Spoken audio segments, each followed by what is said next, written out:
Budget 2026 ઠોસ અને વ્યવહારુ. આર્થિક સલાહકાર સંજીવ સન્યાલે સરકારની નાણાકીય શિસ્તને બિરદાવી. પ્રધાનમંત્રીની આર્થિક સલાહકાર પરિષદના સભ્ય સંજીવ સન્યાલે કેન્દ્રીય અંદાજપત્ર 2026ની પ્રશંસા કરતા તેને ઠોસ અને વ્યવહારુ દસ્તાવેજ ગણાવ્યો છે. નવી દિલ્હીમાં આયોજિત એક કાર્યક્રમ દરમિયાન તેમણે જણાવ્યું હતું કે અંદાજપત્રમાં દેશની આર્થિક સ્થિરતા અને લાંબા ગાળાના વિકાસને ધ્યાનમાં રાખીને તૈયાર કરવામાં આવ્યું છે.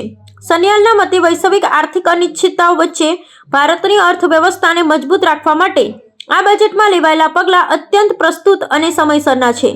સંજીવ સન્યાલે ખાસ કરીને અર્થતંત્રમાં નિયંત્રિત ફુગાવો ને મજબૂત વિકાસ દર જાળવી રાખવા માટે સરકાર દ્વારા કરવામાં આવેલા નાણાકીય આયોજનની સરાહના કરી હતી.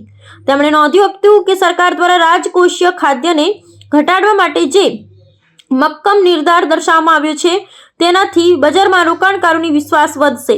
આ ઉપરાંત સરકારી દીવામાં સતત ઘટાડો કરવાની નીતિ દેશના આર્થિક સ્વાસ્થ્ય માટે હકારાત્મક સંકેત છે. તેમના મતે બજેટમાં કરાયેલી જોગવાઈઓ માત્ર વર્તમાન નાણાકીય વર્ષ પૂરતી મર્યાદિત નથી, પરંતુ તે દેશના ભાવિ આર્થિક પાયાને પણ મજબૂત કરે છે. આર્થિક સલાહકારે વધુમાં ઉમેર્યું હતું કે માળખાગત સુવિધાઓના વિકાસ માટેની ફાળવણી ને રોજગારી સર્જન પરનો ભાર દેશના જીડીપી વૃદ્ધિ દરને વેગ આપશે. તેમણે વિશ્વાસ વ્યક્ત કર્યો હતો કે રાજકોષીય શિસ્ત અને સર્વાંગી વિકાસ વચ્ચેનું સંતુલન ભારતને વિશ્વની સૌથી ઝડપથી વિકસતી મોટી અર્થવ્યવસ્થા તરીકે જાળવી રાખવામાં મદદરૂપ થશે. બજેટના વિવિધ પાસાઓનું વિશ્લેષણ કરતા તેમણે જણાવ્યું કે અંદાજપત્ર ભારતને $5 ટ્રિલિયન અર્થતંત્રના લક્ષ્ય તરફ લઈ જવા માટે સક્ષમ માળખું પૂરું પાડે છે.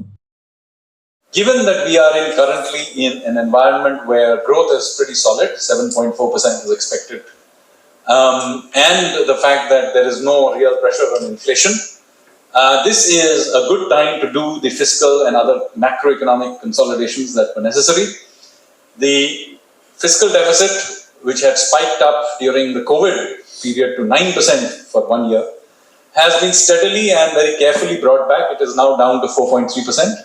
The debt to GDP ratio of the central government had spiked up past 60% and is now about 55%. And by the end of the decade, we are well underway to bring it below 50%.